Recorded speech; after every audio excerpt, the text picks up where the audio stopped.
सुनकर लिख रहे हैं। हम्म। और इसलिए अब वो ये कह रहे हैं कि शंभु कीन यह चरित सुहावा, बहुरी कृपा करी उमही सुनावा। उमही का मतलब उमा जी को सुनाया। सोई शिव काग भुसंडी दीना, राम भगत अधिकारी कीना। इसका मतलब ये है कि सबसे पहले शिव जी ने इसको सुनाया था। किसको सुनाया था? कृपा करके पार्वती जी को सुनाया था। उसके बाद शिव जी ने से इसी कथा को काग भुसंडी जी को भी सुनाया। कैसे सुनाया? उन्होंने देखा कि काग भुसंडी जो हैं वो राम भक्ति के अधिकारी हैं। इसका मतलब भगवान की जो भक्ति है, भगवान की जो कथा सुनने का अधिकार है, वो उसी को है जो स्वयं को अधिकारी की योग्यता दे सकता है। तो सबसे पहले हमने सुना कि शिव जी ने सुनाया पार्वती जी को, शिव जी ने फिर सुनाया काग भुसंडी जी को, काग भुसंडी जी ने सुनाया याज्ञवल्क जी को, याज्ञवल्क जी ने सुनाया भरद्वाज जी को। ठीक है। अब हमने ये देखा कि पार्वती जी ने सुना, बहुत भाग्यशाली हैं। काग भुसंडी जी ने सुना, वो भी बहुत भाग्यशाली हैं। यज्ञवल्क जी ने सुना, वो भी बहुत भाग्यशाली हैं। भरद्वाज मुनि ने सुना, वो भी बहुत भाग्यशाली हैं। तो अब क्वेश्चन ये आता है कि भाई ये सब लोग तो भाग्यशाली हैं, क्या हम भी भाग्यशाली हैं या नहीं हैं? इसके बारे में तुलसीदास जी बहुत साफ साफ कहते हैं कि कौन लोग हैं जो मानस जी को नहीं सुन सकते। अब आप सुने और निर्णय करें कि क्या आप उसको सुन सकते हैं। इसका मतलब इस संसार के भोग विलास में जो पड़े हुए हैं, उनको तुलसीदास जी ये कहते हैं वो ऐसे हो गए जैसे बगुले और कौवे। बगले और कौवे कहाँ नहीं जा सकते? बोले ये जो रामचरितमानस है ये एक सरोवर के जैसा है, अमृत का सरोवर। बोले इसके पास वो लोग नहीं जा सकते। घोंगे, मेंढक और ये सब सारे लोग जो होते हैं, ये विषय रस की नाना कथाओं में डूबे हुए हैं, इसलिए ये वहां पर नहीं जा प्रभु जी, सकते। जी। वॉइस क्लियर नहीं था वो वाला। ओ। नहीं प्रभु की वॉइस क्लियर है। क्लियर है? अच्छा। नहीं, वो स्टार्टिंग वाला क्लियर नहीं वॉइस था तो थोड़ी क्लियर देर। है प्रभु जी। अच्छा, मैं दोबारा से बोल देता हूँ, आपको इजी हो जाएगा। जी, हम यहाँ पे बात कर रहे हैं अपने अपने भाग्य की, क्योंकि कथा हम सुनने जा रहे हैं, हम ये समझ लें कि हम इतने भाग्यशाली हैं, है ना। तुलसीदास जी ये कहते हैं कि जो लोग दुष्ट और विषयी होते हैं वो लोग इस कथा को नहीं सुन सकते। इसका मतलब हम लोग दुष्ट भी नहीं है और विषय भी नहीं है। जी, कम से कम आप लोग तो नहीं है, मेरी बात तो मैं नहीं कर सकता। जी, उसके बाद वो ये कहते हैं कि वो लोग भी जो भगवान की भक्ति करते हुए अपने हृदय में हार मान जाते हैं, वो इस सरोवर तक नहीं पहुंच पाते, क्योंकि उन पर भगवान राम जी की कृपा नहीं पहुंचती। तो हम लोग भी वो हैं जो हार नहीं मान रहे। देखिए, आप सब लोगों के जीवन में कितनी कठिनाइयां आ रही होंगी, आप लोग भक्ति का प्रयास कर रहे हैं, और भक्ति का प्रयास करने का मतलब है कि आप माया के अगेंस्ट एक किस्म से लड़ाई कर रहे हैं। बहुत बहुत बहुत मुश्किल लड़ाई है ये, लेकिन आप लोग हार नहीं मान रहे, इसीलिए आप आज रामचरितमानस जी की शरण ले पा रहे हैं। अच्छा, दूसरा, तुलसीदास जी एक और बात कहते हैं, बोले जिसके पास घोर कुसंग है, ठीक, तो आप लोगों के पास इसका मतलब ये है कि आज कुसंग नहीं है, कम से कम आप सत्संग ले पा रहे हैं, तभी आप रामचरितमानस जी के वचनों को सुन पा रहे हैं। दूसरी, वो ये कहते हैं कि ऐसे लोग जो विषयी हैं वो घर के कामकाज, गृहस्थ, परिवार, संसार, इस प्रकार के भांति भांति के जंजाल में फंसे हुए हैं। और इन पहाड़ों पर, बोले ये सब सारे जंजाल हैं, दुर्गम बड़े बड़े पहाड़ के जैसे हैं, और ये पहाड़ वो नहीं चढ़ पा रहे हैं। आप लोग अगर आज यहाँ सुन रहे हैं तो इसका मतलब आप सब लोग इन पहाड़ों को, इन बाधाओं को पार कर चुके हैं। दूसरा, तुलसीदास जी एक और बात कहते हैं, वो ये कहते हैं जिनके पास श्रद्धा रूपी धन नहीं है और संतों का संग नहीं है, उनके लिए ये मानस तक पहुंचना अत्यंत ही अगम है। इसका मतलब ये है कि श्रद्धा, सत्संग और भगवत प्रेम, ये तीनों चीज आप लोगों के पास है ना। और तीसरा एक और चीज वो कह रहे हैं, इसका अब हमें ध्यान रखना है। अब तक तो जितनी हमने बातें की आप सब लोगों के पास है। वो ये कहते हैं कि कई बार क्या होता है कि अगर मनुष्य कष्ट उठाकर वहां तक पहुंच भी जाए, तो भी वहां जाते उसे नींद रूपी जड़ आ जाती है।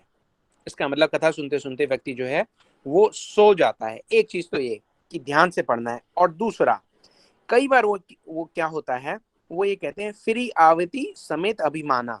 हम वहां जाते हैं, कथा में स्नान किया, उसका जलपान किया, लेकिन वापस लौटते वक्त अभिमान को साथ में ले ले आते हैं, है ना। तो कथा सुनने का जो ध्येय है वो ये है कि हमारे मन में एक हीन भावना आनी चाहिए, हमारे मन में एक नम्रता आनी चाहिए, हमारे मन में एक सौम्यता आनी चाहिए, है ना। तो ये चीजें अगर आती हैं तो फिर हम कथा का लाभ उठा पाएंगे। तो अपने मन में प्रण लेते हुए कि हम इसी भाव से कथा का श्रवण करेंगे, हम आगे बढ़ते हैं। जी अब होता क्या है, और तुलसीदास जी भी ये बात कहते हैं कि हम आगे बढ़ने से पहले ये समझ लें कि यहाँ तक तो हम पहुंच गए, लेकिन रामचरितमानस जिस प्रकार से भगवान का और भगवान के नाम का वर्णन करता है, क्योंकि ये क्वेश्चन ये भी था हमारे पास कि भाई नाम की जो महिमा है क्या वो केवल कलयुग में है या राम जी के युग से भी थी। तो हम नाम की महिमा के बारे में भी कुछ प्रकाश डालेंगे। तो हम ये भी समझे कि जो आम आदमी है, आप लोगों की बात नहीं हो रही, आप लोग तो भक्त हैं, लेकिन आम व्यक्ति कई बार ये सुनता है कि ओ भगवान की ये महिमा और भगवान के नाम की भगवान से भी अधिक महिमा। जब वो ये बात सुनता है तो वो कहता है कि ऑलमोस्ट अनबिलीवेबल टाइप हो जाता है, उसके लिए अविश्वसनीय हो जाता है, वो समझ नहीं पाता नाम का प्रभाव, वो समझ नहीं पाता। लेकिन जिन्होंने श्रीमद् भागवतम की शरण ली है, श्री रामचरितमानस की शरण ली है, वो देख सकते हैं, एग्जाम्पल के साथ है नारद जी। फॉर एग्जाम्पल नारद जी का तो नाम ही हम ये कहेंगे कि नारद नारायण ददाति इति नारदा, जो भगवान को दे सकते हैं, उनके पास रहते हैं भगवान, ही कैन डिस्ट्रीब्यूट। ध्रुव, प्रहलाद, पार्वती जी, ये सब उनके शिष्य, इन सबको उन्होंने भगवान का नाम दिया है। हनुमान जी जो हैं वो राम राम रटते रटते भगवान राम को अपने वश में करके रखते हैं। अजामिल की कथा आपने सुनी है, गजेंद्र की कथा आपने सुनी है, विभीषण रावण की लंका में रहते हुए भी राम राम करके भगवान राम के चरणों तक पहुंच ही गया, है ना जी। तो ये सारी चीजें हैं जिनसे हमें ये पता लगता है कि जो भगवान का नाम है वो कितना कितना सुखदाई है। अच्छा, बात शिव जी की हो रही होगी, तो कई बार हम ये भी देखते हैं, जानते हैं, सब ये कहते हैं कि भाई हम जाके काशी में मरेंगे, काशी में शरीर त्यागेंगे, है ना। तो काशी में जाके शरीर त्यागने की क्या महिमा है? आप लोगों में से कोई बताएगा कि काशी में जाके शरीर त्यागने की क्या महिमा है? अनम्यूट कीजिए, बताइए जरा।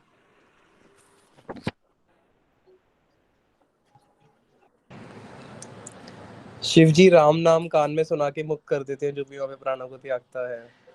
हरि बोल, सुंदर गोपाल प्रभु जी की जय। हरे कृष्णा प्रभु जी। हरे कृष्णा प्रभु जी, हरे कृष्णा जी। देखिए प्रभु जी ने जो बताया हम सब लोग उसको अपने हृदय में धारण करते हैं। तो यहाँ पे हम सब लोग ने सुन लिया कि काशी में वो जो व्यक्ति शरीर छोड़ता है उसको शिव जी उसके कान में क्या कहते हैं, ठीक है। अब इसके बारे में तुलसीदास जी क्या कहते हैं ये हम सुनते हैं। तुलसीदास जी बोलते हैं कि सोपी राम महिमा मुनिराया, शिव उपदेशु करत करिदाया, रामू कवन प्रभु पूछी तो ही, करी बुझाई कृपा निधि मोही। इसका मतलब जी ये प्रश्न है, वो ये कह रहे हैं यहाँ पे कि जो शिव जी हैं, ठीक, वो भगवान के नाम के बल पर जीव का उद्धार कर देते हैं। इसका मतलब यहाँ पे शिव जी की जो महिमा है वो प्रकट हो रही है कि वो भगवान के कितने बड़े भक्त हैं। अपने बल पे नहीं, भगवान राम के बल पर वो जीव का कल्याण कर देते हैं।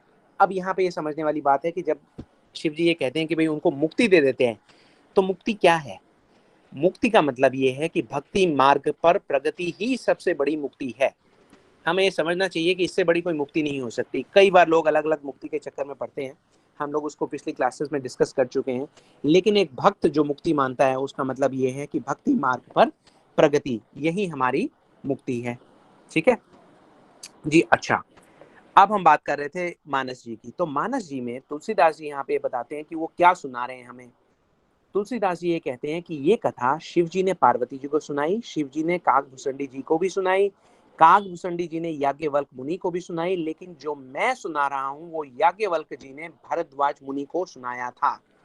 तो इसका मतलब हम ये समझते हैं कि हम वो कथा सुन रहे हैं जो याज्ञवल्क जी ने भरद्वाज मुनि को सुनाई थी। तो 2 मिनट हम उस इसका जो लीला है उसका भी थोड़ा सा चर्चा करते हैं।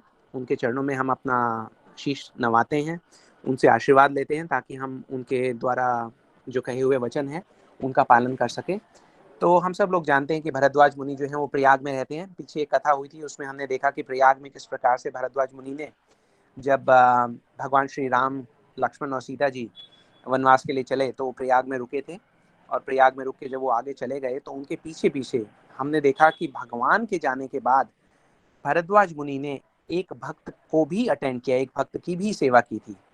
वो भक्त कौन थे? वो भक्त थे भरत जी। जब भरत जी आए तो भरद्वाज मुनि ने एक बहुत सुंदर बात की। इस बात को हमें हमेशा अपने हृदय में धारण करना चाहिए।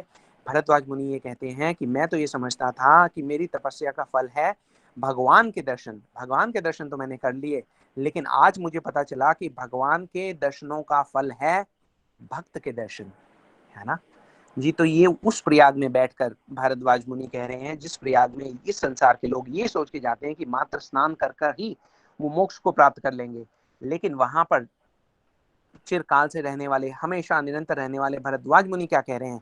वो ये कह रहे हैं प्रयाग में रहकर त्रिवेणी में रोज स्नान करने के बाद पूरी सारी उनकी तपस्या का फल अगर भगवान के दर्शन थे, तो भगवान के दर्शनों का फल भक्त के दर्शन थे। तो इस बात को, इस तत्व को हम हमेशा समझ के रखें। तो चलिए आगे। अब हम ये सुन चुके हैं, समझ चुके हैं कि भरद्वाज मुनि प्रयाग में रहते हैं, और प्रयाग में हम सब जानते हैं कि मार्ग में जब सूर्य मकर राशि में होता है तो वहाँ पे त्रिवेणी का संगम लगता है। तीर्थराज प्रयाग में दूर दूर से सब साधु संत समाज आते हैं। तो उस बार मुनि याज्ञवल्क्य जो थे वो वहाँ पे स्नान करने के लिए आए, उन्होंने बड़ी कृपा की। तो जब पूरा वहाँ का उत्सव था वो समाप्त हुआ, सब लोग एक एक करके विदा लेने लगे, तो भरद्वाज मुनि ने जब याज्ञवल्क्य जी जाने लगे तो उनके चरण पकड़ लिए, है ना। उनके चरण पकड़कर उन्होंने कहा कि आप ना जाइए, आप मुझे बताइए कि भगवान की कथा क्या है। अब ये देखिए, कथा सुनने का जो तरीका है, यही तरीका हम थोड़ी देर में देखेंगे, इस बात को समझेंगे। अभी हमने देखा ना कि भगवत गीता में क्या विधि बताई गई है कि जब हम किसी से कुछ जानना चाहें तो हम क्या जाने, कैसे जाने। उसी प्रकार से हम यहाँ पे भी देखते हैं कि भरद्वाज मुनि जो है वो याज्ञवल्क्य जी से क्या जिज्ञासा कर रहे हैं, है ना। जिज्ञासा का जो तरीका है हम देखते हैं कि वो कितना कितना सुंदर है। तो वो ये कह रहे हैं कि सबसे पहले तो वो ये बता रहे हैं, देखिए भरद्वाज मुनि तो बहुत ज्ञानी है, तो हमें सिखाने के लिए बता रहे हैं कि किस प्रकार से अपने प्रश्न किए जाएं। तो वो याज्ञवल्क्य जी से कहते हैं कि हे नाथ, आप कुछ ऐसा कीजिए जिससे मेरा भ्रम मिट जाए। आप वही कथा विस्तार पूर्वक कहिए जिससे भगवान श्री रघुनाथ जी की प्रभुता प्रकट होती हो, है ना। और वो ये भी कह रहे हैं कि ये जो भगवान की कथा है ये केवल आप ही बताकर मेरे मन का अंधकार दूर कर सकते हैं। तो देखिए कितना दीन भाव से, कितना सरेंडर करके, किस एटीट्यूड के साथ वो जा रहे हैं और याज्ञवल्क्य जी से प्रार्थना कर रहे हैं।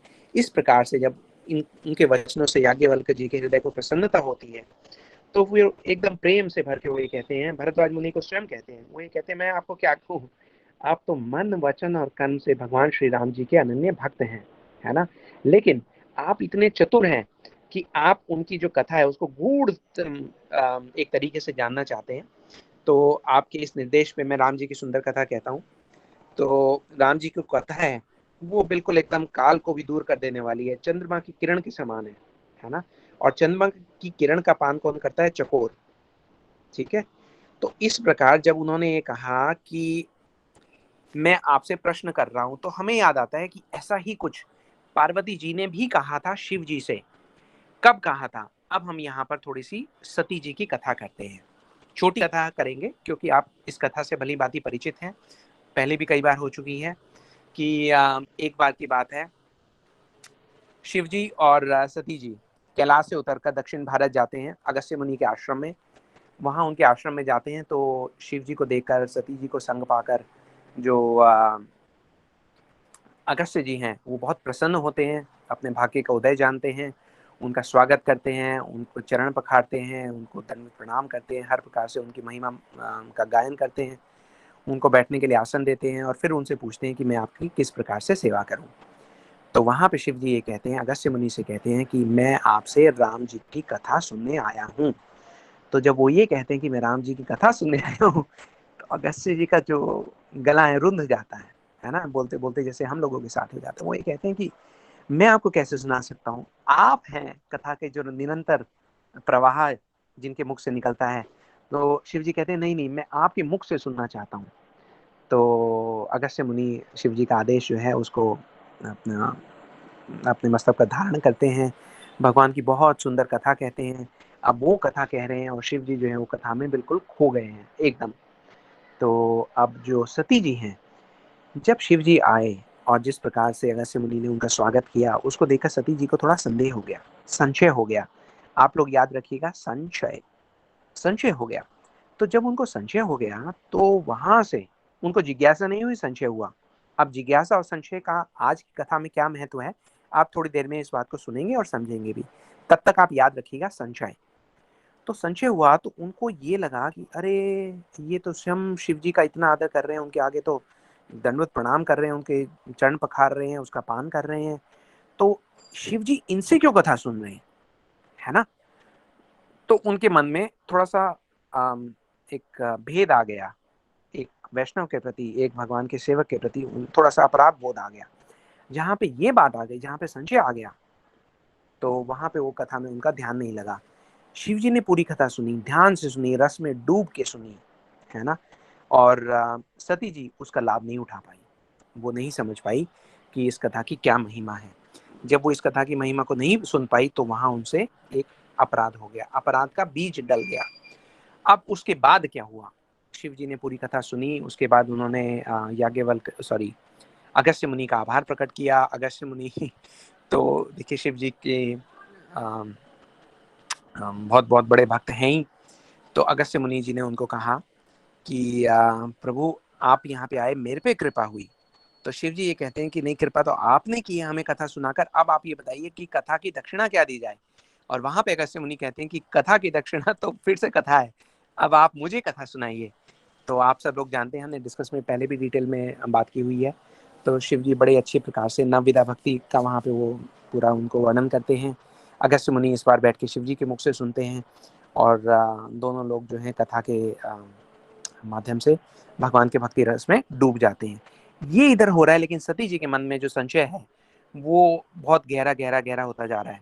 वो ये कह रही है ये इनको तो शिव जी से कथा सुननी चाहिए, शिव जी ने इनसे क्यों सुनी, है ना। शायद अगस्त्य मुनि कथा के अधिकारी नहीं थे, ऐसा उनके मन में एक भाव आ गया। हेलो, ऐसा करके हरे कृष्णा। हरे कृष्णा। प्रभु जी आवाज नहीं आ रही है। आवाज ओ बिल्कुल ठीक आ रही है दीदी, आप हाँ ऊपर जी, राइट साइड में देखो, आवाज बिल्कुल ठीक आ रही है। आप आवाज ऊपर राइट ठीक आ साइड में रही एक है। स्पीकर का बटन दबा होता है, वो स्पीकर की जगह आपने वो रिसीवर पे क्लिक कर दिया होगा, उस पे क्लिक करो, स्पीकर आएगा राइट साइड पे, तो फिर आवाज आएगी। प्रभु जी कंटिन्यू करो, आवाज बिल्कुल ठीक आ रही है। हाँ जी। जी अच्छा जी ठीक।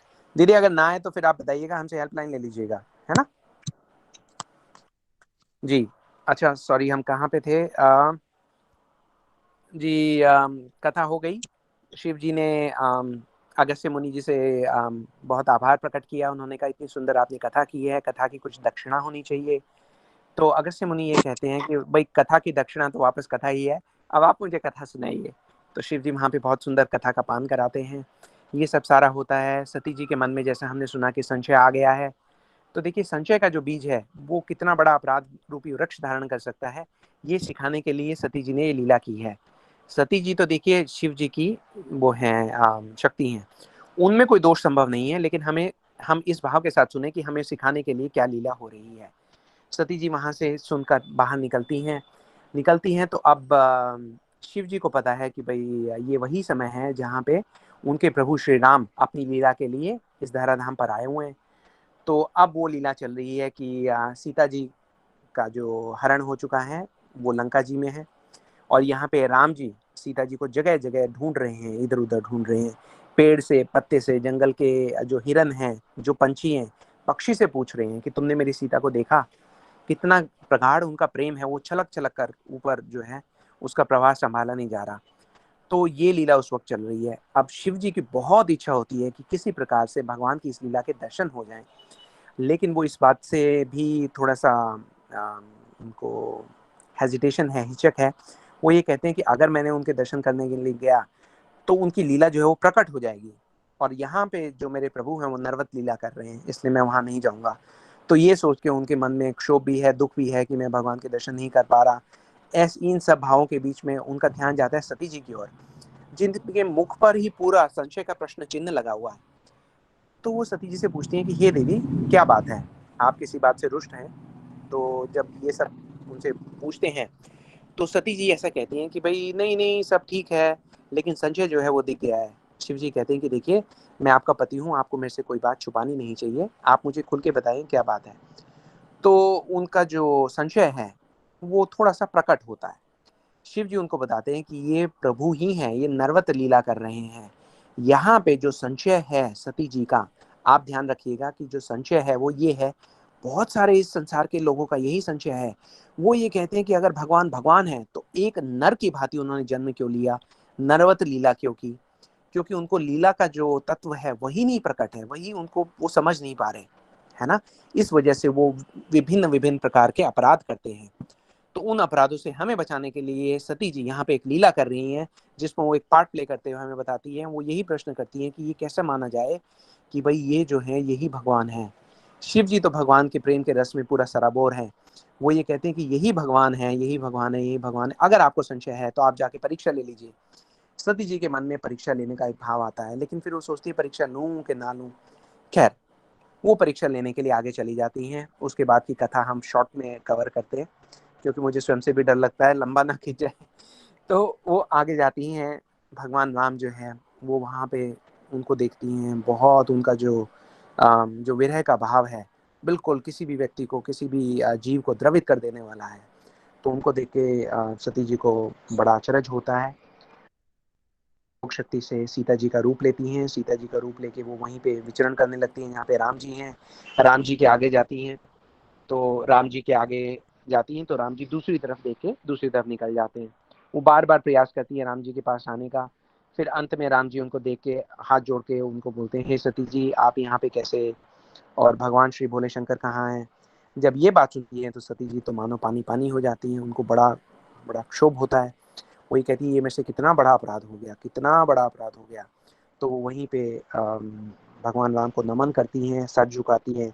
सर झुका के जब वो अपनी पलकें खोलती हैं, अपनी आँख खोलती हैं, तो वो देखती हैं कि वहाँ पे पूरे वन की रज रज में, कण कण में सीताराम सीताराम सीताराम सीताराम है। कोई सीता जी अलग नहीं है, कोई राम जी अलग नहीं है, कोई विरह का भाव नहीं है। वहाँ पे तो केवल मिलन ही मिलन है।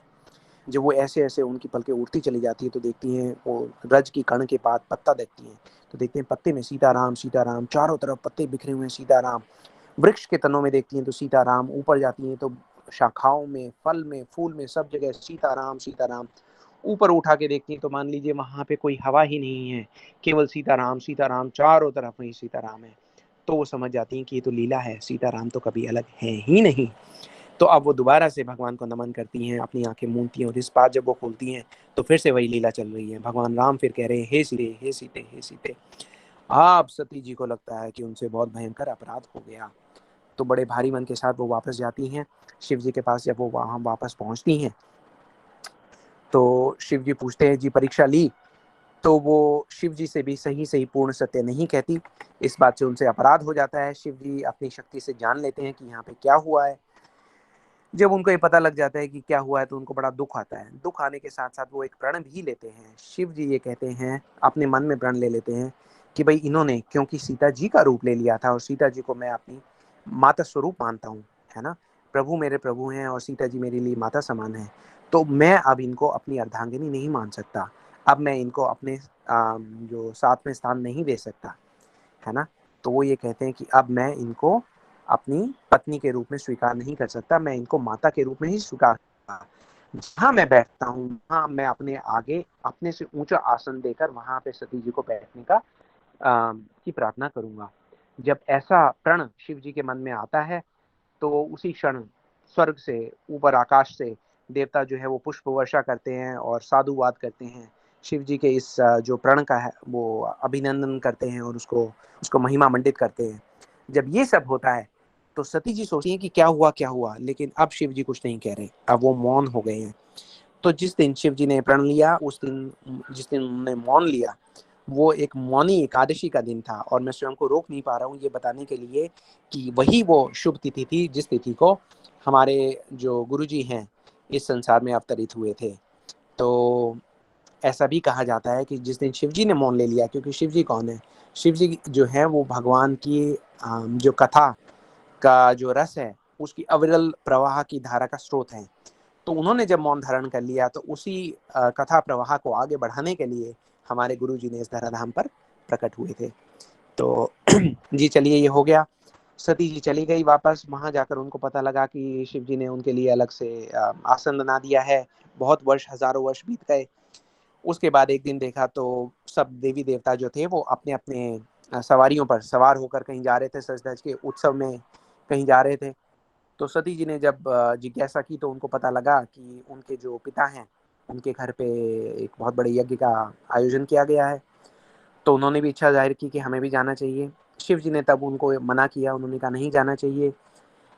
तो सती जी फिर भी जाना चाह रही थी। उनके आग्रह पे शिव जी ने उनको रोकने का भी प्रयास किया, लेकिन सती जी चली गई। उनको लगा पिता के घर पे हमें निमंत्रण की जरूरत नहीं है।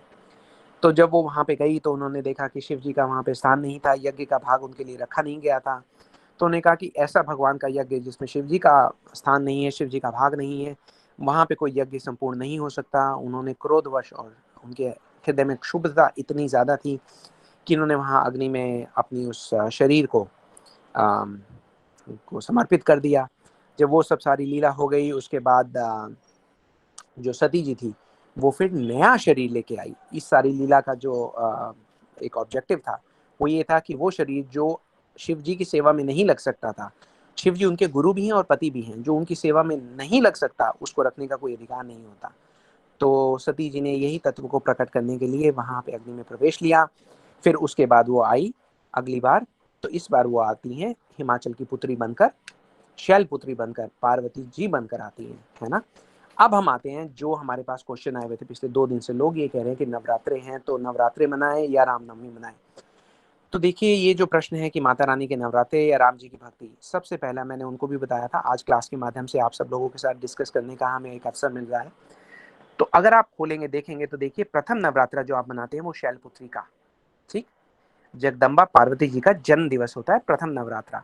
और उसके बाद के भी सब नवरात्रे आप सब लोग खुद ही चेक कर सकते हैं वो सब क्या है। ब्रह्मचारिणी के लिए, चंद्रघंटा के लिए, ये सब पार्वती जी के भजन की स्थितियां भी बताई गई हैं, है ना। तो ये हमारा भजन आराधना की स्थिति है। 9वें दिन, आज के दिन जो उनकी पूजा होती है वो है सिद्धदात्री। सिद्धदात्री का मतलब ये है कि आपकी जो साधना है वो सिद्ध हो गई, उपासना पूर्ण हो गई। किस दिन? नवमी के दिन। नवमी कौन सी है? राम नवमी के दिन। इसका मतलब राम जी का प्राकट्य, राम नवमी का दिवस। इसका मतलब ये है कि हम सब भी ये समझे कि जितने भी नवरात्रे रखे जा रहे हैं, जितने भी पार्वती जी की आराधना की जा रही है, जितनी भी शिव जी की भक्ति की जा रही है, उसका सिद्धदात्र क्या है, उसका साधना सिद्ध होने का फल क्या है। उपासना अगर आपकी पूर्ण होगी तो आपको मिलेगा क्या? राम जी का प्रकट होना आपको मिलेगा। यही हमारे जीवन का ध्येय भी है। हमारे जीवन का ध्येय ये है कि हमारे जीवन में भी राम जी जो है वो प्रकट हों। भगवान को हृदय से भगवान के रूप में स्वीकार करना ही श्री भगवान का हमारे हृदय में प्रकट होना कहलाया जाएगा। तो हम ये समझ जाएं कि जो भगवान है वो भगवान कौन है, पार्वती जी का क्या स्थान है, और शिव जी का हमारे जीवन में क्या स्थान है। ये सब सारा हम जब समझेंगे तभी हम उसको, नवरात्रि को समझ पाएंगे और जो रामनवमी है उसको समझ पाएंगे। अब हमने ये कहा था कि आज का जो हमारा विचार रहेगा वो ये रहेगा कि हमारी यात्रा, भगवान तक की यात्रा। अब क्योंकि आज की कथा ही है भगवान श्री रामचंद्र जी के प्राकट्य दिवस के अवसर पर, तो हम एक विचार करते हैं। विचार ये है कि बड़े बड़े उत्सव किए जाते हैं, बिग फेस्टिवल्स अरेंज किए जाते हैं, लोग व्रत रखते हैं, त्योहार है, सब सारी चीजें हैं, लेकिन भगवान का जो प्राकट्य है जिसको हम मनाते हैं, वो जो स्थल है उसका, जो भगवान के प्राकट्य है, वो हमारे हृदय में कब होगा, है ना। जो हमारी एक यात्रा है, इस हर जीव को जब एक शरीर दिया जाता है, खासकर मानव शरीर जब दिया जाता है, तो ये समझिए कि एक यात्रा शुरू होती है। हमें आज यहाँ पर 1 मिनट रुककर स्वयं से एक प्रश्न करना है, और वो प्रश्न का उत्तर अगर हमें सही सही मिल जाता है तो आज की हमारी रामनवमी सफल है, हमारे नवरात्रे सफल हैं, माता रानी की हम पे कृपा सफल है, शिव जी का हम पे आशीर्वाद सफल है। और वो क्वेश्चन ये है कि इस भक्ति की यात्रा में हम कहाँ तक पहुंचे। भगवान शिव जी जो हमें मुक्ति देना चाहते हैं वो हमें मुक्ति दे देकर थक गए हैं, हम अपनी यात्रा में आगे क्यों नहीं जा रहे? अगर नहीं जा रहे हैं तो ये यात्रा क्या है? ये यात्रा है संशय से जिज्ञासा होती हुई श्रद्धा तक। पहले देखिए सती जी के मन में आया संशय, ठीक है, लेकिन हम रामचरितमानस में देखते हैं कि वो संशय चला गया है। सती जी ये कहती हैं कि मुझे पुराने जन्म का याद है, और बहुत मधुर भाव के साथ, एक बहुत आदर भाव के साथ, एक समर्पण भाव के साथ वो शिव जी से अब प्रश्न करती है। पहले क्या था? संशय थी, है ना। संशय में उन्होंने झूठ भी बोला, लेकिन अब उनके मन में जिज्ञासा है। ये हमें बताया जा रहा है कि जब हम अपने गुरुवर के चरणों का आश्रय लेने के लिए जाएं तो जिज्ञासा लेके जाएं, आदर लेके जाएं, समर्पण लेके जाएं। श्रद्धा के साथ जाए, है ना। तो हमारी ये यात्रा जो है संशय से होती हुई, जिज्ञासा से होती हुई श्रद्धा पर जाकर कल्मिनेट होनी चाहिए।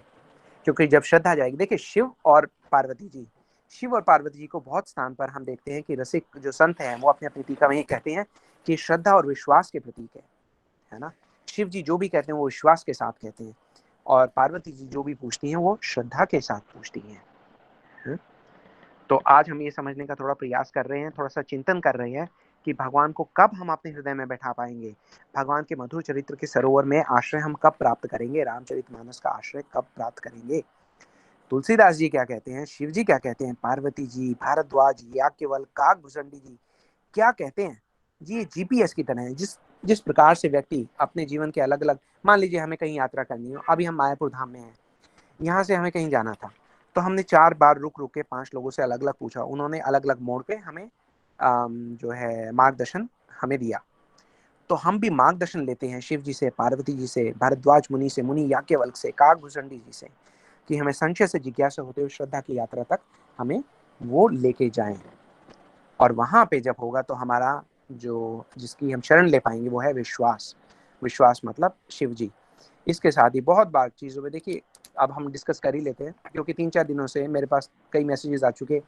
वो ये कहते हैं कि हमारे शास्त्रों में अलग अलग लिखा हुआ है, ऐसा प्रतीत होता है कि जो नारी के अधिकार हैं उनका हनन हुआ है हमारे शास्त्रों में, ऐसा कुछ लोगों को है। तो मैंने कुछ लोगों को पर्सनली तो उसका जवाब दे दिया है। आज हम ग्रुप के माध्यम से एक और प्रश्न का, क्योंकि अब ये बात चल पड़ी है तो मुझे एकदम से ध्यान आ गया, आप ये समझ लीजिए। लोगों का ये कहना है कि तुलसीदास जी ने ऐसा लिखा कि ढोल गवार शूद्र पशु नारी सकल ताड़न के अधिकारी, ऐसा कहा गया। तो ऐसा कह के उन्होंने नारी जाति का अपमान किया है, शूद्र का अपमान किया है, उन्होंने शायद जातिवाद का उन पर आरोप लगता है। इस प्रकार के बहुत लोगों ने, मतलब 3-4 लोग ही थे, लेकिन उन सब का जो हमने जब उनकी बात सुनी तो ऐसा लगा कि समाज में एक प्रचलित धारणा है इस किस्म की। तो यहाँ पे आप लोगों का जो रोल है वो बहुत इंपॉर्टेंट हो जाता है, क्योंकि आप ये समझिए, आप जिज्ञासा कर लीजिए, संशय नहीं कीजिए, और जिज्ञासा के बाद जब आपको उत्तर मिले तो ये आपका उत्तरदायित्व बन जाता, उत्तर के बाद उत्तरदायित्व बन जाता है आपका, कि उस सही संदेश को आप जन जन तक पहुंचाएं। जितने लोगों को आप जानते हैं, मौका मिलते ही आप उन सब लोगों को उसके बारे में सही से एजुकेट करें, उनको उनका ज्ञान वर्धन करें। अब जब ये बात आती है, मैंने एक जो माता जी थी उनसे ये प्रश्न भी किया, मैंने कहा आप ये बताइए कि ये कहाँ लिखा हुआ है। तो बोली साफ साफ लिखा हुआ है, सब लोगों को पता है, ढोल गवार शूद्र पशु नारी सकल ताड़न के अधिकारी, तुलसीदास जी ने लिखा है। फिर हमने उनको बताया कि ये लिखा कहाँ है, ये वहां की बात है जब भगवान श्री रामचंद्र जी लक्ष्मण जी के साथ पूरी वानर सेना के साथ जो रामेश्वर में खड़े हुए हैं, समुद्र खड़े हुए हैं, और वो समुद्र से प्रार्थना कर रहे हैं। क्या प्रार्थना कर रहे हैं? वो समुद्र से ये कह रहे हैं कि आप अपना मार्ग छोड़िए, हमें आगे बढ़ना है। ठीक है, तो जब वो ये कहते हैं कि अपना मार्ग छोड़िए, तो प्रार्थना कर रहे हैं शिव जी कह रहा हूँ, भगवान राम जी जो हैं वो समुद्र से प्रार्थना कर रहे हैं। तो अब जब वो प्रार्थना कर रहे हैं तो उनके प्रार्थना करने के बाद भी जो समुद्र है वो उन्होंने रास्ता नहीं दिया। अब जब रास्ता नहीं दिया तो वहां पे भगवान ये कहते हैं कि अच्छा, अगर आप ये मार्ग नहीं देंगे तो फिर कोई बात नहीं, हम एक काम करते हैं, हम इसको जो पूरा जल है, पूरे समुद्र का जो जल है उसका शोषण कर देंगे अग्नि बाण से। ऐसा कह के प्रभु जी अपना थोड़ा सा क्रोध प्रकट करते हैं, और जैसे ही वो बाण निकालते हैं तो वहां पे जो समुद्र है वो स्वयं प्रकट होते हैं। वो कहते हैं अरे अरे आप इतना क्रोध नहीं कीजिए। फिर वहां पे जो समुद्र का संवाद है भगवान के साथ, उसमें वो अपनी मर्यादा के बारे में बात करते हैं। वो ये कहते हैं मेरी लिमिटेशंस है। जब लिमिटेशन की बात करते हैं तो फिर वो ये कहते हैं कि ऐसे में आपको ही गाइडेंस देनी पड़ेगी। क्यों? क्योंकि हमारी जो समझ है वो लिमिटेड है। और वहां पे जो दोहा बोला गया है, ये राम जी ने नहीं बोला, ये तुलसीदास जी ने नहीं बोला, ये तो समुद्र बोल रहे हैं। समुद्र क्या है? समुद्र एक देवता है ना। हम अक्सर देखते हैं कि देवता कहाँ रहते हैं? स्वर्ग में रहते हैं। हम सब लोग भी बहुत सारे पुण्य करके शायद एक दिन स्वर्ग पहुंच जाए, मतलब ना ही पहुंचे, हमारी तरफ से प्रार्थना है। लेकिन जो लोग स्वर्ग में हैं उनको लोग पता नहीं क्यों भगवत तत्व के साथ उनको मिक्स कर लेते हैं, उनको कंफ्यूज हो जाते हैं। कई बार लोग कहते हैं इंद्र ने ऐसा किया। अरे भाई, गलती की, उसके बाद उनको सजा भी तो मिली। क्या आपने भगवान को गलती के बाद सजा भुगतते देखा है? नहीं, है ना। भगवान तो केवल लीला करते हैं। तो ये समुद्र का कहना है, ये डायलॉग जो लिखा गया है वो समुद्र ने कहा है। वहां पे वो कहते हैं प्रभु भल कीन में मोही सीख दीनी, मर्यादा पुनी तुमरी कीनी, ढोल गवार शूद्र पशु नारी सकल ताड़न के अधिकारी। और यहाँ पे ताड़न के बारे में भी कुछ लोगों का ऐसा भी मत है, वो ये कहते हैं ताड़न का मतलब है गाइडेंस। उनको थोड़ा सा अंडर गाइडेंस रखना चाहिए, ढोल गवार शूद्र पशु नारू। तो उसमें कोई ऐसी बड़ी बात नहीं है। और समझने वाले लोग तो ये खुद ही समझ लें कि तुलसीदास जी क्या कह रहे हैं। तुलसीदास जी शूद्र और नारी के बारे में बात कर रहे हैं, तो आप ये देखिए ना, वो तुलसीदास जी पूरा इतना मधुर वर्णन कर रहे हैं कि शबरी के बेर खाए, भगवान श्री राम ने खाए, झूठे बेर खाए। केवट का प्रेम देखिए, है ना, केवट ने भगवान से कितना प्रेम लिया। पूरे रामचरितमानस में एक ही वहां पे प्रसंग आता है जहां पे भगवान को हंसाया गया है, केवट जी ने हंसाया है ना। ये शक्ति है भक्त की, और वो है शूद्र। तो उनकी इतना महिमा मंडित किया गया है, तो फिर शूद्र को वो क्यों ऐसा बोलेंगे? ऐसा वो नहीं बोलते। और नारी की बात करें तो स्वयं वो कितनी बार कहते हैं, कितनी बार तुलसीदास जी ने कहा है। अब देखिए, जब पार्वती जी की बात होती है तो पार्वती जी के बारे में वो कहते हैं जगदम्बा जननी भवानी, है ना। तो वो ऐसा कैसे कह सकते हैं? सीता जी की जब बात होती है तो सीता मैया की बात होती है, कितना आदर मिलता है। तो नारी रूप को हर प्रकार से तुलसीदास जी ने जहां भी देखा है, जहां भी कहा है, वहां पे केवल और केवल उनको यही कहा है कि उनको आदर भाव के साथ बताया है। तो ये हो ही नहीं सकता कि वो उनको ये कहें कि उनको पशु के साथ लगाएं, या फिर उनको ताड़न का मतलब ये है कि उनको ताड़ना दी जाए, ऐसी कोई बात नहीं। तो आप इन सारी चीजों को थोड़ा समझने का भी प्रयास कीजिए। जहां पे तुलसीदास जी ने कहा है, तुलसीदास जी ने कहा है कि एक तो नारी तत्व और दूसरा भगवान की भक्ति। आप जैसे एक एग्जाम्पल लेते हैं, तुलसीदास जी ने कहा, जब अभी हमने एक लीला का श्रवण किया, सती जी गई हैं शिव जी के साथ अगस्त्य मुनि के आश्रम में। जब वो जाती हैं तो वहां पे तुलसीदास जी बोलते हैं कि एक बार त्रेता जुग माही, शंभु गए कुंभज ऋषि पाही, संग सती जग जननी भवानी, पूजे ऋषि अखिलेश्वर जानी। यहाँ पे क्या कहा है भवानी जी को, सती जी को क्या कहा है? संग सती जग जननी भवानी। कितना आदर भाव दिखाया है उन्होंने। लेकिन जब वहां पे रह के सती जी ने संशय कर लिया, थोड़ा सा उनसे अपराध हो गया, उसके बाद क्या कहते हैं? देखिए, शब्द शब्द में बिल्कुल सागर को गागर में भरने वाली बात करते हैं तुलसीदास जी। दो श्लोक छोड़ के, दोहे छोड़ के उन्होंने वापस ये कहा, कहत सुनत रघुपति पुन गावा, कछु दिन रहे तहां रहे गिरिनावा, मुनीसन विदा नागी त्रिपुरारी, चले भवन संग दक्ष कुमारी। यहाँ पे उन्होंने दक्ष कुमारी कहा है। ऊपर क्या कहा था? सती जग जननी भवानी। सती जग जननी भवानी, जब शिवजी का वो अनादर हो गया, शिवजी की उसका उन्होंने उनकी बात नहीं मानी, तो उनको उन्होंने दक्ष कुमारी कहा, लेकिन फिर भी पूरे आदर के साथ कहा, है ना। तो इसका मतलब ये है कि वो शिव जी की वो वहां से वाइफ नहीं रह गई, शिव जी की कॉन्सोर्ट नहीं रह गई, वो दक्ष कुमारी रह गई केवल, है ना। अब दक्ष का परिचय हमें मिल ही चुका है कि वो अपराध कर चुके हैं शिव जी के प्रति, तो उनकी पुत्री बन गई। इसके बहुत बहुत अर्थ हैं, तो चलिए वो अर्थ तो हम बाद में भी कर सकते हैं, लेकिन हम आगे बढ़ते हैं। ये बात आप लोग समझ लीजिए कि ऐसी ऐसी जो धारणाएं हैं, ऐसी कोई बात आपके उसमें आए तो उसको आप संशय ना करें, हम लोगों के साथ जिज्ञासा करें। हम कोशिश करेंगे कि ये भक्त लोगों से उसका जो है हम आपके लिए निवारण कराएं और आप तक सही जो चीज़ है वो पहुंचाएं, है ना। क्योंकि उसके बगैर हम आगे नहीं बढ़ सकते। संशय हटाने के लिए जिज्ञासा हमेशा गुरु जी से, ठीक है। तो अब अगली बात पे हम जाते हैं। अगली बात ये है कि जब संशय हटाने के लिए सती जी ने तो नहीं पूछा, लेकिन जब पार्वती जी पूछ रही हैं तो पार्वती जी पूछ रही हैं जिज्ञासा से।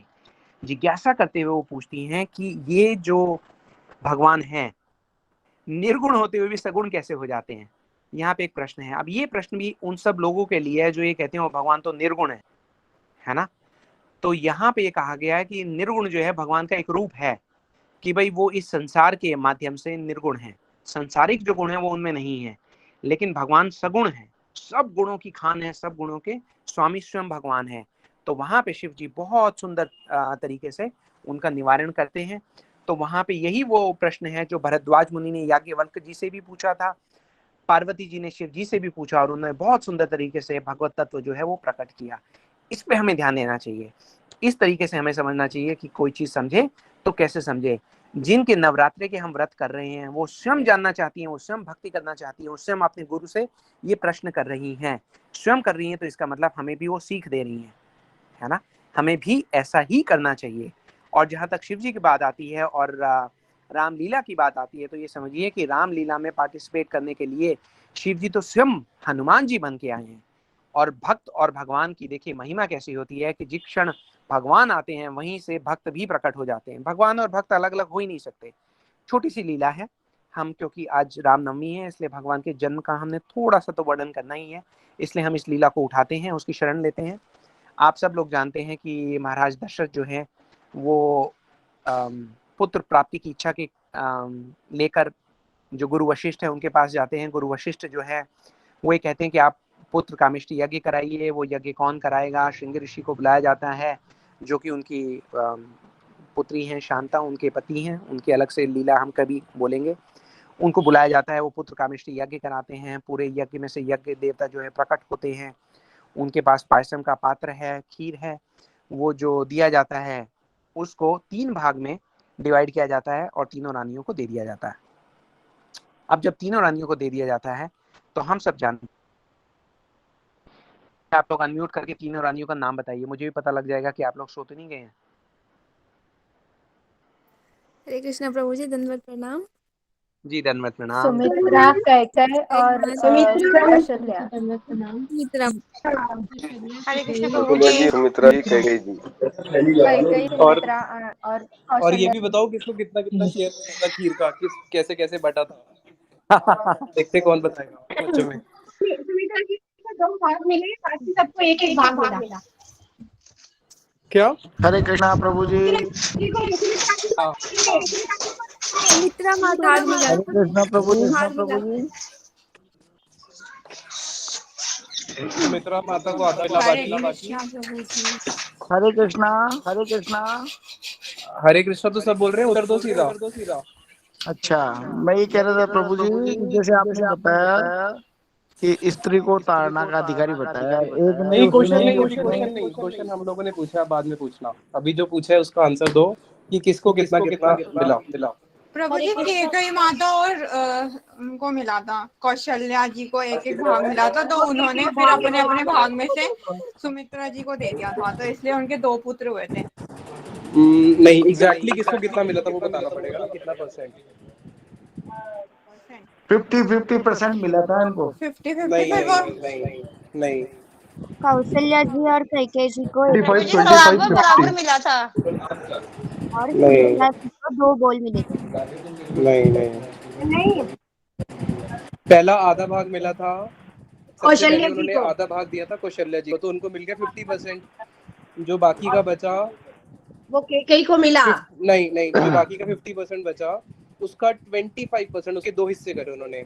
उसका 2 हिस्से करने से 25% दिया कैकेयी जी को। अब जो बाकी 25 बचा उसके भी 2 हिस्से करके उन्होंने 12.5% कैकेयी को और कौशल्या जी को ही दिया। तो कौशल्या जी को दिया था 62.5% और जो बाकी का बचा 37.5%, मतलब 1/4 और 1/8 2 हिस्से इनको मिले थे कैकेयी जी को। फिर कैकेयी जी और उन्होंने सुमित्रा जी को, इन दोनों ने अपना जो उनको दशरथ महाराज जी ने जो 25% के 2 हिस्से थे ना, जो दोनों दिए थे 1/8, तो उन्होंने अपने 1/8 2 हिस्से सुमित्रा जी को दिए थे, इसलिए वहाँ पे 2 पुत्र हुए। ठीक है प्रभु जी, आप कथा कंटिन्यू करो। जी ठीक है प्रभु जी, थैंक यू। तो अब आप ये बताइए कि सुमित्रा जी को उनको देने की क्या आवश्यकता पड़ी? सुमित्रा जी का जो पार्ट था वो मिला ही नहीं था या कोई ले गया था उनसे? का पार्ट एक चील ले गई थी। हरे मतलब कृष्णा प्रभु जी। अब प्रभु जी मैं यहाँ पे कुछ बोलना हरे कृष्णा प्रभु जी, मैं यहाँ पे कुछ बोलना चाहती हूँ। हमने ऐसी कथाएं सुनी है अपनी नानी के मुंह से कि जो सुमित्रा माता की खीर थी वो चील ले गया था और चील ले जाके वो वहां पे छोड़ दिया था जहाँ पे वो रावण की माता थी। ऐसी कथाएं हमने सुनी है नानी के मुख से, और वो खीर खा के विभीषण जी हुए, तो इस नाते वो भाई जी ही लगते हैं। रावण जी को दे दिया था। नहीं, रावण जी को नहीं, नहीं। रावण जी को किसने दिया? उनसे वो जो थर्ड पार्ट था सुमित्रा जी का वो चील ले गई थी और उस पार्ट से ही हनुमान जी का जन्म हुआ था। वो अंजलि माता ने खा के हनुमान जी का जन्म हुआ था। तो हो सकता है मैंने कुछ गलत ही सुन लिया हो, उस टाइम पे नानी के मुंह से ऐसा सुना है, तो हमने सोचा रामायण के ना बहुत सारे अलग अलग ऑथर्स हुए हैं, तो इसलिए कहीं पे हो सका हो ये हो, लेकिन वाल्मीकि जी तुलसीदास जी के रामायण में तो ऐसा नहीं है। बाकी कोई हो सकता है क्योंकि किसी और के रामायण में हो सकता होगा।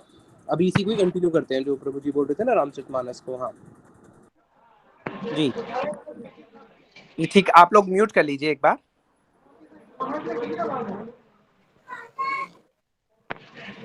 जी सबका म्यूट हो जाए प्लीज, जल्दी जल्दी।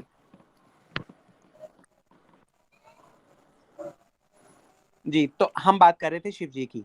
तो जैसा अभी सुंदर गोपाल प्रभु जी ने बताया कि रामायण जो है वो एक नहीं है, रामायण जी के बहुत वर्जन्स हैं, है ना।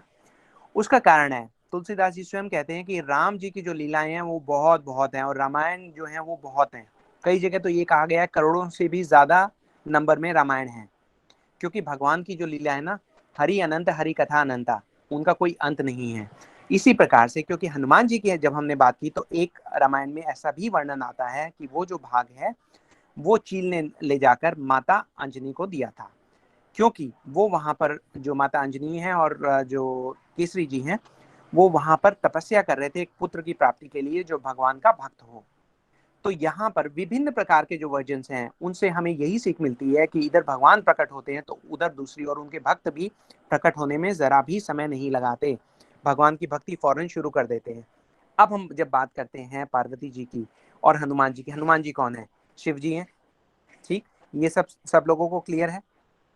और शिव जी जो है, जब हम शिव जी की बात करते हैं तो ये देखते हैं कि शिव जी अपने शरीर पर जो शमशान की राख है वो लपेट के रहते हैं। तो शमशान की राख क्यों लपेट के रहते हैं? एक बार पूछा गया था उनसे, तो वहां पे शिव जी ने ये कहा था कि देखिए ये व्यक्ति जो शमशान में आया है ना, ये इतने सारे लोगों को भगवान राम का जो है नाम इसकी वजह से बोलने को मिला है, क्योंकि जब कोई व्यक्ति शरीर छोड़ता है, उसकी शव यात्रा निकलती है, तो लोग ये कहते हैं कि राम नाम सत्य है, गोपाल नाम सत्य है, राम नाम सत्य है, गोपाल नाम सत्य है। तो क्योंकि वो व्यक्ति भगवान श्री राम का नाम का उच्चारण करने का कारण बना, इस बात से ही शिव जी भोले भंडारी भगवान आशुतोष इतने प्रसन्न हो जाते हैं कि वो ये कहते हैं कि ओ ये व्यक्ति तो अवश्य भगवान का भक्त रहा होगा, भगवान का भक्त रहा होगा, तो इसके जो शव की राख है वो भी मेरे लिए आदरणीय है। वो उस राख को अपने शरीर पर धारण करते हैं। तो देखिए इतने जो करुणामयी हैं वो हैं भगवान शिव शंकर। तो भगवान शिव शंकर कौन है? पार्वती जी के गुरु।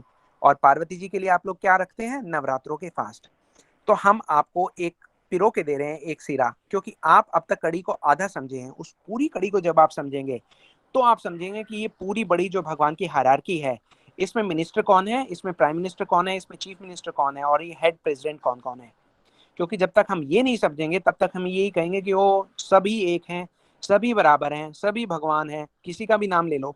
हमें उस प्रकार के कॉन्सेप्ट से we have to break away from that. Very very important to get your concepts very very clear.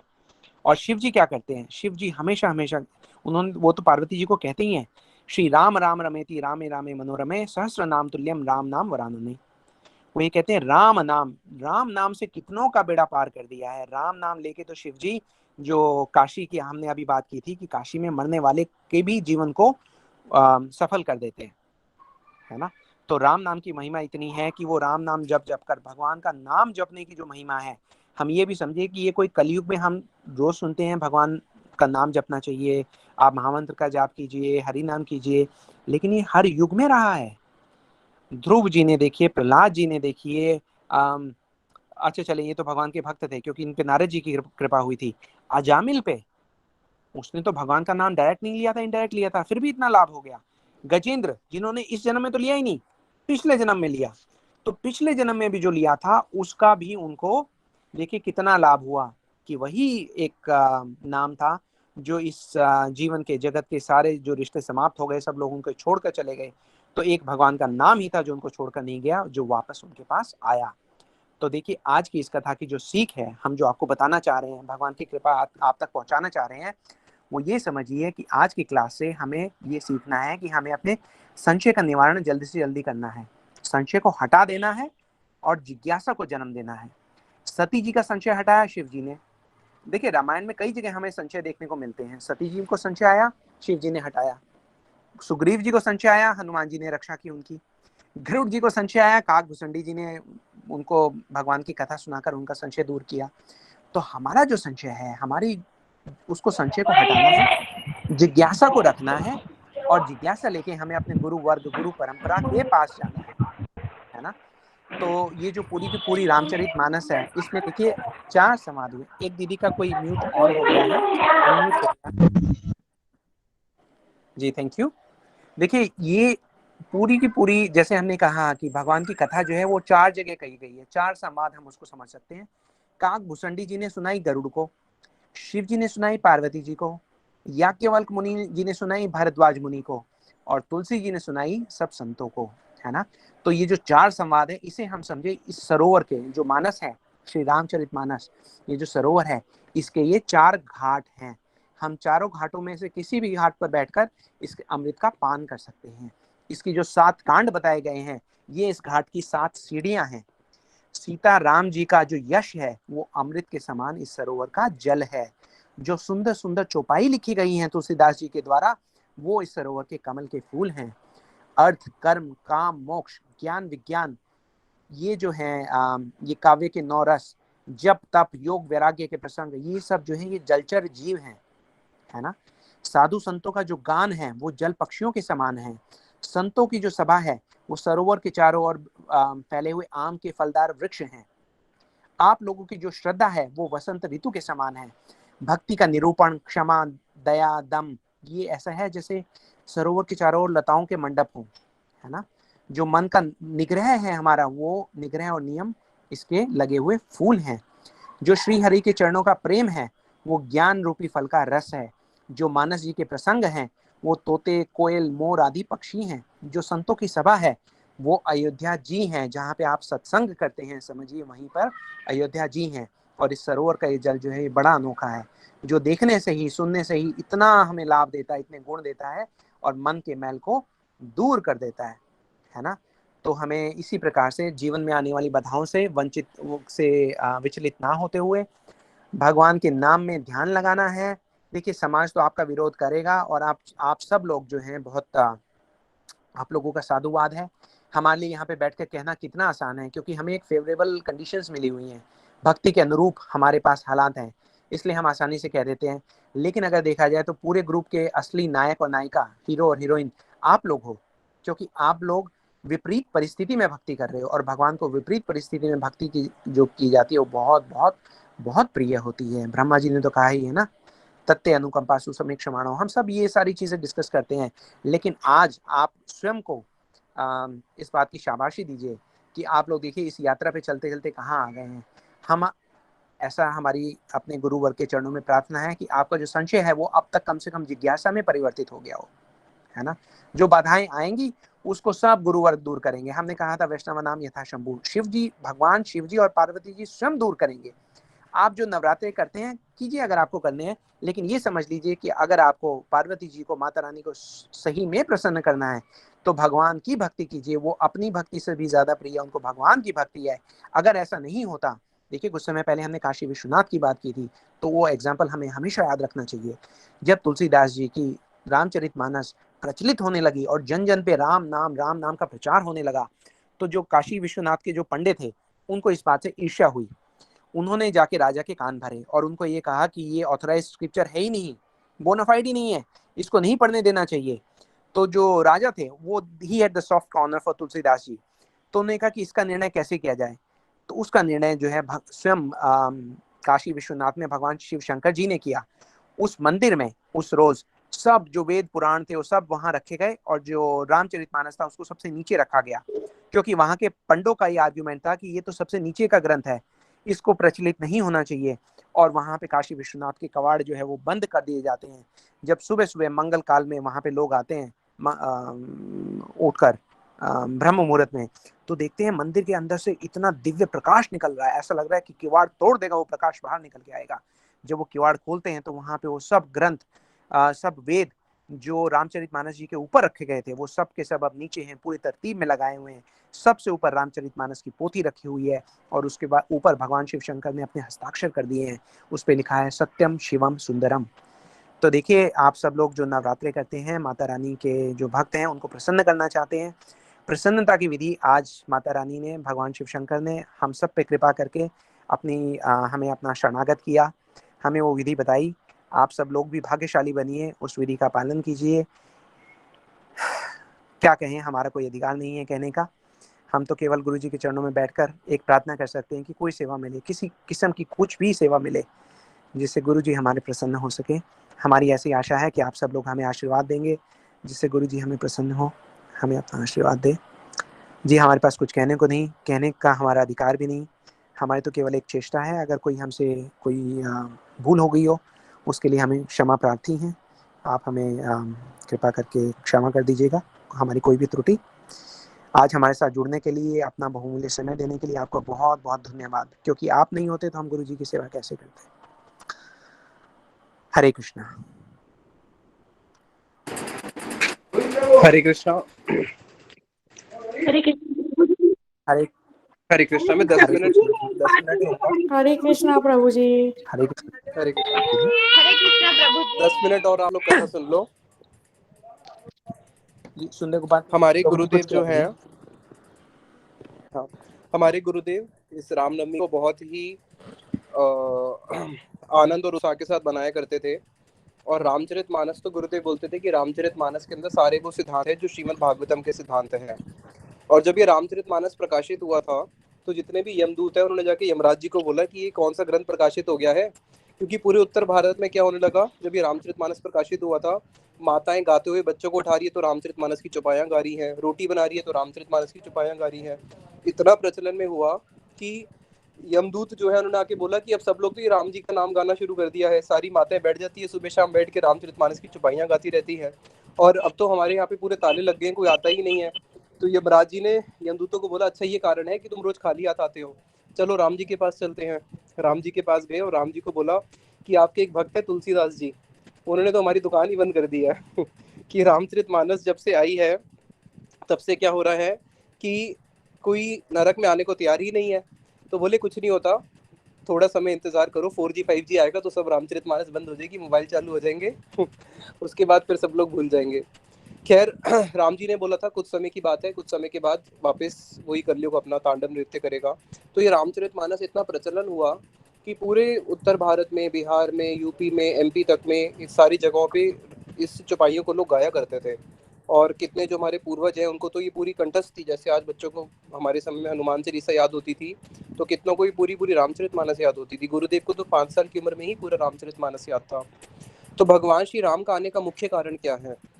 Srila भक्ति विनोद ठाकुर जी अपने कीर्तन में बताते हैं, जीवेर कारणे आसिया प्रपंचे लीला कैल सुविस्तार, कि भगवान आके अपनी लीला का सुविस्तार करते हैं। अपनी लीला का विस्तार क्यों करते हैं? जीवों के कल्याण के लिए। इससे पहले भगवान राम से पहले भगवान के जितने भी अवतार हुए हैं उसके ऊपर एक प्रकाश डालते हैं। सबसे पहले भगवान का मत्स्य अवतार हुआ। जब भगवान का मत्स्य अवतार हुआ तो मत्स्य अवतार क्या है? वो मीन अवतार है, वो जल के अंदर ही रहता है, वो जल के बाहर नहीं आया। और मत्स्य अवतार में भगवान ने ज्यादा जीवों पे कृपा नहीं करी, केवल एक राजा को कृतार्थ किया और वो अवतार साथ के साथ तत्क्षणात फिर चला गया। उसके बाद भगवान का एक ऐसा अवतार हुआ कूर्म अवतार, कश्यप अवतार। कश्यप अवतार क्या करता है? जो कछुआ होता है वो पानी में भी रहता है और जल में भी रहता है। उसके बाद और आगे अपलिफ्टमेंट हुई, फिर भगवान का अवतार हुआ वरा अवतार। वरा अवतार क्या होता है? पशु है। भगवान ने वरा अवतार में किसको कृतार्थ किया? केवल पृथ्वी को कृतार्थ किया। जो पृथ्वी रसातल में चली गई थी उसको उठा के वापस उस जगह पे स्थापित कर दिया। उसके बाद फिर भगवान का एक अवतार हुआ नरसिंह अवतार। अब नरसिंह अवतार क्या है? पशु और इंसान का मिक्स, आधा पशु आधा इंसान। और उसमें भगवान ने किस पे कृपा करी? केवल प्रहलाद महाराज जी पे कृपा करी और वो अवतार भी साथ साथ फिर चला गया।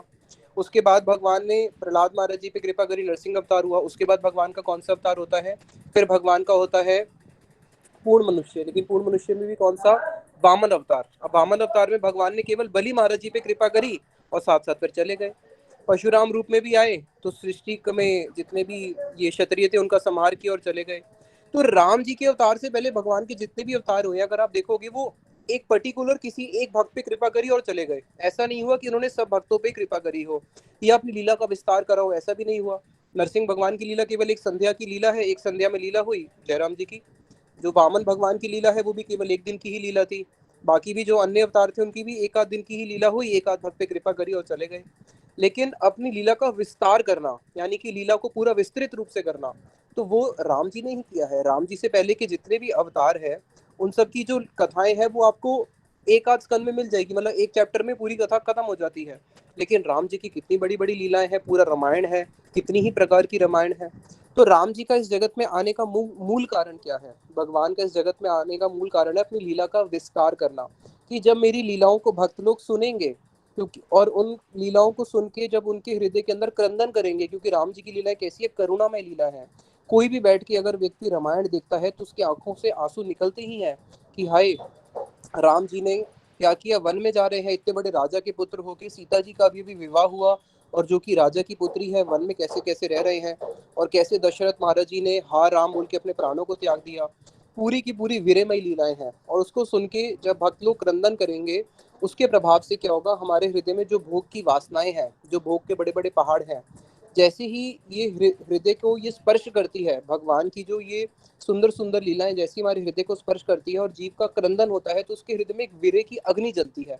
और जैसे ही ये वीर्य की अग्नि जलती है, उस अग्नि से क्या होता है, हमारे अनंत कोटि जो हमारे भोग की जो अनेक अनेक जन्मों की सारी वासनाएं हैं, पाप हैं, ये सारे के सारे जल के राख हो जाते हैं। और भगवान श्री राम के लिए इसको मारना, रावण को मारना कोई बड़ा काम थोड़ी ना था। रावण तो देखो कैसा था, जो बलि था, बलि ने रावण को अपने बगल में दबा के रखा 6 महीने, और उसको पता भी नहीं चला कि मेरे बगल में इसको दबा के रखा हुआ है। और इसी रावण को एक दशरथ महाराज जी के पिता थे अज, जब अज का राज्य था, तो उनके राज्य में अज ऐसे महाराज हुए हैं कि अगर उनका कोई भी नागरिक जो उस समय महाराज जी के दरबार में नहीं है, वो अगर कहीं पे भी जाके किसी भी स्थान पे अगर महाराज को बुलाता था अज को, तो वहीं पे उसको इंसाफ मिल जाता था। जैसे एक किसान संध्या के समय घर लौट रहा था, सामने से आ गया शेर, सामने से शेर आ गया, तो उसने अपने महाराज को पुकारा, हे अज महाराज मेरी रक्षा करो। तो वहीं से ही अज महाराज जहाँ पे भी अपने स्थान पे बैठे हैं, कहीं पे भी हैं, जहाँ पे भी उसके नागरिक ने उनको याद किया, वहीं से ही वो उसका समाधान, समस्या का समाधान कर देंगे। उन्होंने बस हाथ हिलाया और शेर वहीं से मर गया। तो ऐसे वो राजा थे। अब रावण को हुआ मुझे युद्ध करना है, किससे युद्ध करूं? अब युद्ध करने के लिए कोई ना कोई तो ऐसा होना चाहिए ना जिसके साथ सम व्यक्ति, जिसके साथ मैं युद्ध कर सकूं। अब कोई जो रेसलर है वो 2 साल के बच्चे के साथ तो युद्ध करेगा नहीं। अब रावण युद्ध करने के लिए जब पहुंचा देवलोक में, तो सारे देवता वैसे ही डर के भाग गए, और किसी देवता को तो उसने बंदी बना के अपने यहाँ पे झाड़ू मरवाता था, किसी से पोछे मरवाता था, बड़े बड़े देवताओं को उसने बंदी बना के रखा हुआ था, उसके सामने कोई युद्ध कर ही नहीं सकता। नारद जी बोले, अरे तेरे को युद्ध करना है तो तू अज महाराज के पास क्यों नहीं जाता? तो रावण संध्या के समय पहुंच गया अज महाराज जी के पास, ललकारने के लिए, मैं आपसे युद्ध करना चाहता हूँ। महाराज जी उस समय स्नान कर रहे थे, तो जो नदी के तट पे जो बालू होती है, बालू पे उन्होंने बाहर आए और रावण को बोले, देख मैं तेरी लंका बनाता हूँ, देख तेरी लंका ऐसी ही है ना।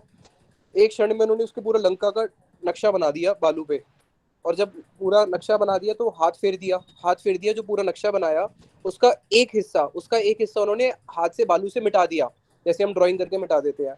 और बोले एक बारी जा अपनी लंका देख के आ। उसके पुष्पक विमान तो था ही, एक ही क्षण में जाके देखा तो लंका का एक हिस्सा पूरा ढेर हो चुका है, जो उन्होंने हाथ फेरा था। बोले अब पूरा हाथ फेरूंगा तो तेरी पूरी लंका ही ढेर हो जाएगी। तो उससे देखा कि कितने बड़े महाराजा है, इनके साथ मैं क्या युद्ध करूंगा, इनका हाथ फेरती मेरी पूरी लंका खत्म हो जानी है, जिसके ऊपर मैं गर्व करता हूँ। तो ऐसे तो उनके दशरथ महाराज जी के पिताजी थे। तो राम जी के लिए रावण को मारना क्या कोई इतना बड़ा वो था कि उनको इतना बड़ा सेतु बांधना पड़ेगा और इतना कुछ करना पड़ेगा? लेकिन उन्होंने सारे वानरों पे कृपा करनी थी, उन्होंने उन सब पे कृपा करने के लिए उनको सेवा में लगाया, गिलहरी को भी सेवा में लगाया। तो भगवान श्री राम की जितनी भी लीलाएं हैं, वो सारी की सारी लीलाएं किस लिए है? हम जैसे जीवों का उद्धार करने के लिए, कि हम भगवान श्री राम की इन लीलाओं का बार बार भक्त लोग जब गान करेंगे, उस गान को भक्त लोग जब श्रवण करेंगे, उससे उनके हृदय में भगवान के प्रति एक रति उत्पन्न होगी, प्रेम उत्पन्न होगा। और जब ये जो हनुमान जी थे, हनुमान जी राम जी की कथा सुनने काकभूषणी जी के पास जाया करते थे। अब उन्होंने कुछ समय के लिए जाना बंद कर दिया, तो राम जी ने पूछा कि तुम काकभूषणी जी के सत्संग में क्यों नहीं जाते? वो तो मेरे मर्म को अच्छे से जानते हैं, उनसे मेरी कथा सुना करो। तो हनुमान जी बोले, प्रभु उनसे क्या कथा सुनूं, वो तो कथा के अंदर कुछ भी बोलते रहते हैं। राम जी बोले, क्यों, ऐसा क्या बोल दिया उन्होंने? बोले, प्रभु जी उन्होंने ऐसा बोल दिया कि एक दिन हनुमान जी गए सीता जी का खोज करने के लिए, सीता जी को खोज करने के लिए गए, तो वहां पे उनको रावण पे क्रोध आया। रावण जैसी उनकी पूंछ में आग लगाने लगा, उन्होंने पूंछ उठा के अपनी पूंछ से सारी सेना को मार दिया, सारे असुरों को मार दिया, और पूरी लंका को उठा के उन्होंने समुद्र में बहा दिया। अशोक वाटिका को उठा के सीता जी को लेके आए राम जी के पास, राम जी का सीता जी का मिलन हो गया, हो गई रामायण खत्म। और इतना बीच में इतना सारा कुछ हुआ था, मेरी पूंछ को जो आग लगा दी थी, फिर मैं यहाँ पे आया, उसके बाद अंगद गया, उसके बाद मेघनाथ के साथ युद्ध हुआ, लक्ष्मण जी मूर्छित हो गए, सब तो उन्होंने बोला ही नहीं, उन्होंने तो सीधा बोल दिया कि हनुमान जी ने ही पूरी राम खत्म कर दी। तो राम जी बोले कि नहीं हनुमान जी, ये बात सत्य है। एक युग में, एक कल्प में ऐसा भी हुआ था। किसी एक कल्प में तुम्हें इतना क्रोध आया कि तुमने ही क्या किया, तुमने ही रावण का वध कर दिया और तुम ही सीता जी को लेके आ गए। तो भगवान राम की कथाएं तो अनंत है, और उनकी जो अनंत कथाएं हैं हर कल्प में, क्योंकि राम जी आते हैं हर कल्प में, यानी कि हर ब्रह्मा जी के एक दिन में एक बारी राम जी आते हैं। तो इसलिए राम जी की अनंत अनंत कथाएं हैं, और वो सारी कथाओं का एक ही मूल प्रयोजन है, किसी प्रकार से जो जीव है उसकी भगवान की लीला कथा को सुन के उसका भगवान के प्रति आसक्ति हो जाए, उसका भगवान के प्रति प्रेम हो जाए। तो हम इस दिन यही प्रार्थना करते हैं कि आज रामनवमी है, आज के दिन प्रभु श्री राम का आविर्भाव हुआ था, कि जिस प्रकार से अनेक अनेक भक्त जो हैं, अनेक अनेक भक्तों ने क्या किया है, भगवान श्री राम का आश्रय लिया है। कैसे आश्रय लिया है? भगवान के नाम के प्रभाव से आश्रय लिया है।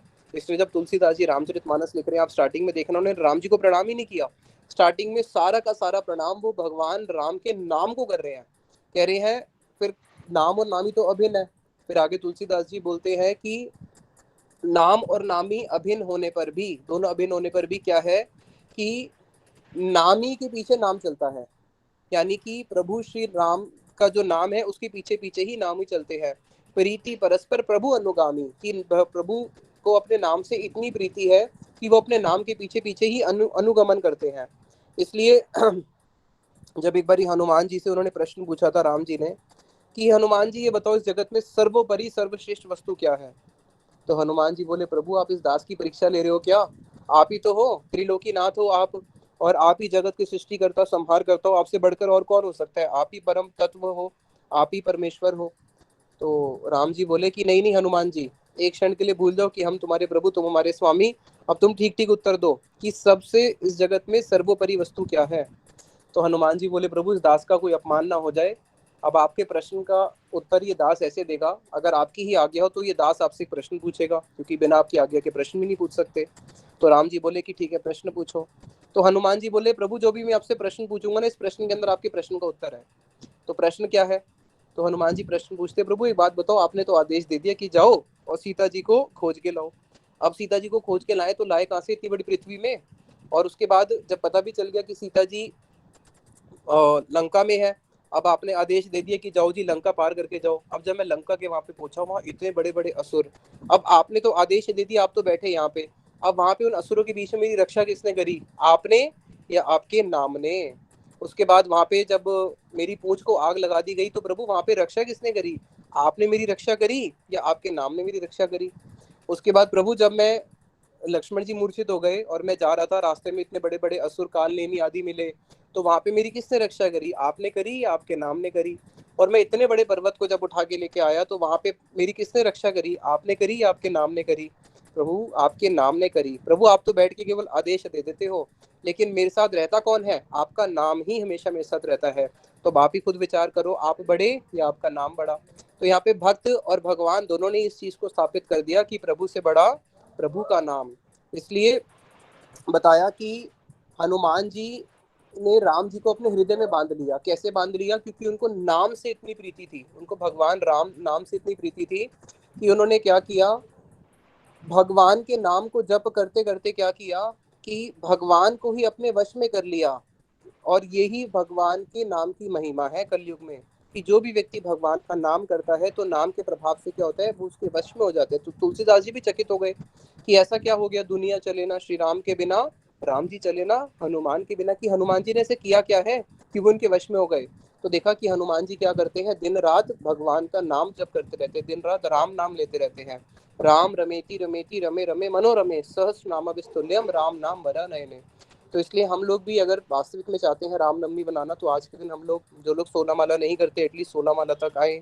जो 16 करते हैं वो टारगेट करें आगे 32 तक जाने का, 32 वाले 48 का, 48 वाले 64 माला तक का टारगेट रखें, क्योंकि यही हमारा जीवन का वास्तविक पूंजी है, जो हमारी भारतीय संस्कृति सिखाती है। राम नाम सत्य है, राम नाम ही सत्य है। इतना ही बोल के मैं वाणी को विश्राम देता हूँ। निताई गौर प्रेमानंदे, हरि हरि बोल। हरि हरि बोल। हरे कृष्णा हरे कृष्णा हरे कृष्णा हरे कृष्णा प्रभु जी, हरे कृष्णा हरे कृष्ण प्रभु जी। हरे कृष्णा हरे कृष्णा प्रभु जी। नाम हरे कृष्ण। मेरा प्रश्न है हरे कृष्णा प्रभु जी। हरे कृष्णा प्रभु जी, दंडवत प्रणाम। हरे कृष्णा। राधे हरे राधे। कृष्णा। कृष्ण प्रभु प्रभु जी। राधे राधे। राधे राधे।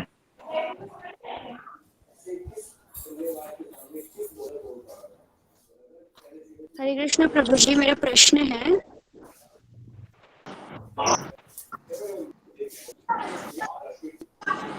बोलिए बोलिए, प्रश्न बोलिए।